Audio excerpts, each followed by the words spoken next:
မြန်မာရွှေ့ပြောင်းအမျိုးသမီးတွေကိုပြစ်မှတ်ထားလာတဲ့ Deepfake Sextortion အန္တရာယ် Messenger တွေကိုရောက်လာတဲ့ဓာတ်ပုံတွေကိုမြင်လိုက်ရတဲ့အချိန်မှာသူမလက်တွေတုန်လို့သွားခဲ့ပါတယ်။ပုံထဲမှာကိုလုံးတီးအမျိုးသမီးတဦးရဲ့ခန္ဓာကိုယ်ပေါ်သူမရဲ့မျက်နှာကိုတက်ဆင်ထားတယ်လို့မြင်ရပြီးနောက်ခံကလည်းသူမတခါမှမရောက်ဘူးတဲ့ရေချိုးခန်းတစ်ခုဖြစ်နေပါတယ်။ထိုင်းနိုင်ငံမဲဆောက်မြို့ကတိုးမွေးဆက်ယုံတစ်ခုမှာလုံလုံနေတဲ့မြန်မာရွှေ့ပြောင်းအလုပ်သမားမျိုးသမီးအတွက်တော့အဲ့ဒီဓာတ်ပုံတွေဟာအမည်မသိအကောင့်တစ်ခုရဲ့ငွေညစ်ချင်းချောက်မှုစတင်ရာဖြစ်လာခဲ့ပါတယ်။ကျမဘာလို့ရမလဲ။ကျမမျက်နှာနဲ့ဆိုတော့ရှက်လဲရှက်တယ်။ဒါမျိုးကျမဘယ်တော့မှမလုပ်ဘူး။သူ့ကိုမှလည်းမပို့ဘူး။ဒီပုံကိုမိသားစုတွေတွေ့သွားမှလည်းကြောက်တယ်လို့ချင်းချောက်ခံရသူအမျိုးသမီးကကရုံကရင်လေတံနဲ့ပြောပါတယ်။ဒါပေမဲ့ဒီအခြေအနေဟာအဲ့ဒီအမျိုးသမီးတဦးတည်းသာအခုလိုကြုံတွေ့ခဲ့ရတာမဟုတ်ပါဘူး။သူမအလုပ်လုပ်နေတဲ့စက်ရုံထဲမှာပဲ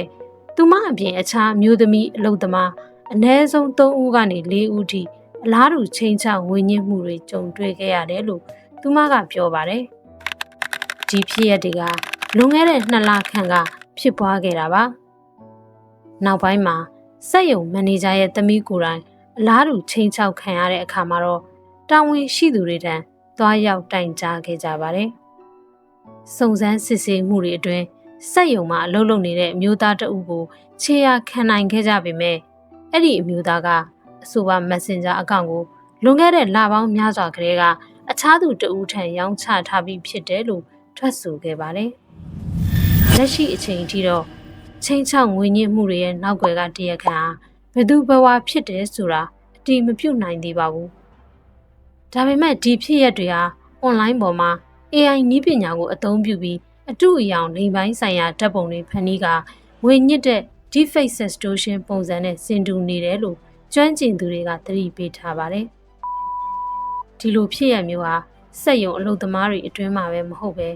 online ချစ်ကြိုက်မှုတွေကတဆင့်လဲဖြစ်ပွားနေတယ်လို့မဲဆောက်မှာနေထိုင်တဲ့မြန်မာမျိုးသမီးတချို့ကပြောပါတယ်။အချို့မျိုးသမီးတွေဟာ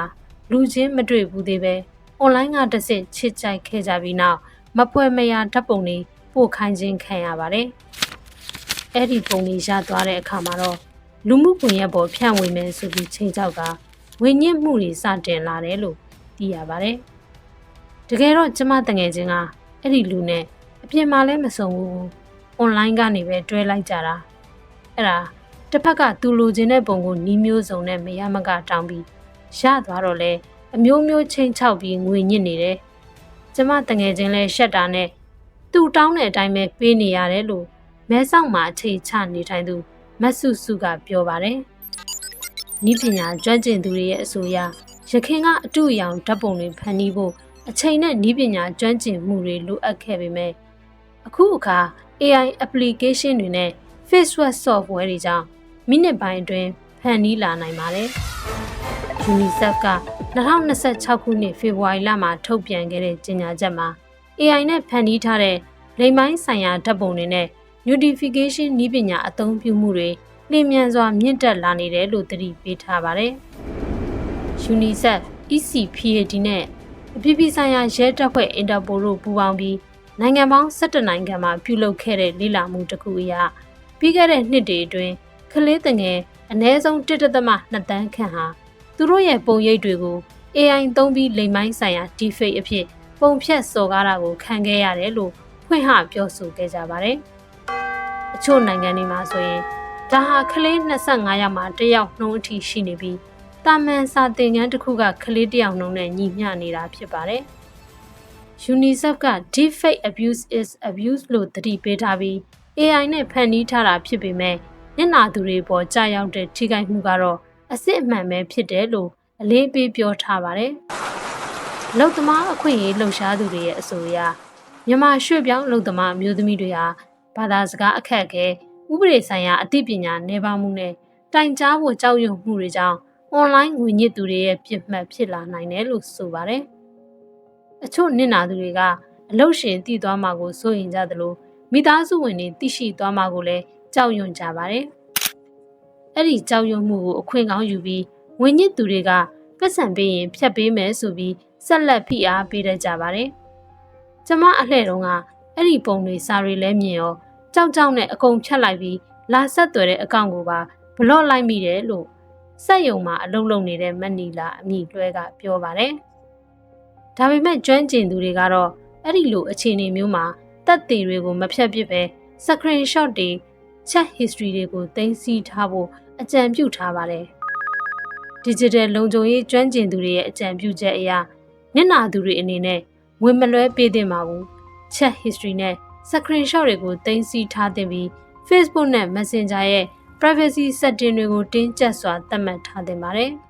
။ဒါအပြင် friend list တွေကို public မထားသင့်သလို two factor ကိုလည်းဖွင့်ထားဖို့လိုတယ်လို့ဆိုပါတယ်။မိသားစုနဲ့မိတ်ဆွေတွေကိုကြိုတင်အသိပေးထားတာကလည်းချင်းချောက်သူတွေရဲ့ဖိအားကိုရှော့ချပေးနိုင်တယ်လို့ကျွမ်းကျင်သူတွေကအကြံပြုထားပါတယ်။ထိုင်းနိုင်ငံမှာ online လိမ်လည်မှုနဲ့ cyber crime တွေကို Anti-Online Scam Operation Center AOC Hotline 1441ကိုဆက်သွယ်တိုင်ကြားနိုင်တယ်လို့ထိုင်းအာဏာပိုင်တွေကအသိပေးထားပါတယ်။ဒါမျိုးတွေဖြစ်လာရင်တိတ်ဆိတ်မနေပဲအကူအညီတောင်းသင့်ရင်တောင်းရမယ်။နောက်တစ်ခုကတက်တေကအရေးကြီးတော့တခုခုဆိုအလွယ်တကူဖြတ်ပစ်တာမျိုးမလုပ်ပဲတက်တေယူထားရမယ်လို့မဲဆောက်အခြေစိုက်လူသမားရေးကူညီဆောင်ရွက်ပေးသူကိုဆိုင်ကပြောပါတယ်။ AI နည်းပညာတွေပုံမလွယ်ကူလာတာနဲ့အမျှ online ငွေညစ်သူတွေကလူတဦးရဲ့ငွေကြေးကိုသာမကဂုဏ်သိက္ခာနဲ့စိတ်ကျန်းမာရေးကိုပါပြစ်မှတ်ထားလာနေကြပါတယ်။မဲဆောက်ရှိမြန်မာအမျိုးသမီးတွေရဲ့အတွေ့အကြုံတွေက online လုံခြုံရေးဟာနည်းပညာဆိုင်ရာပြဿနာတစ်ခုတည်းမဟုတ်တော့ပဲရွှေ့ပြောင်းအလုပ်သမားတွေရဲ့ဘဝဂုဏ်သိက္ခာနဲ့လုံခြုံရေးတို့နဲ့ဓာတ်ရိုက်ဆက်ဆက်နေတဲ့လူမှုရေးပြဿနာတစ်ရပ်ဖြစ်လာနေကြောင်းမိမောင်းထုတ်ပြနေပါတယ်။စာရေးသူခေးလူရေးသားထားတဲ့မြန်မာရွှေ့ပြောင်းအမျိုးသမီးတွေကိုပြစ်မှတ်ထားလာတဲ့ Deepfake Sextortion အန်ဒီရဲဆိုတဲ့ဆောင်းပါးကိုတင်ဆက်ခဲ့တာဖြစ်ပါတယ်။ကျမနေကြည်ပါ။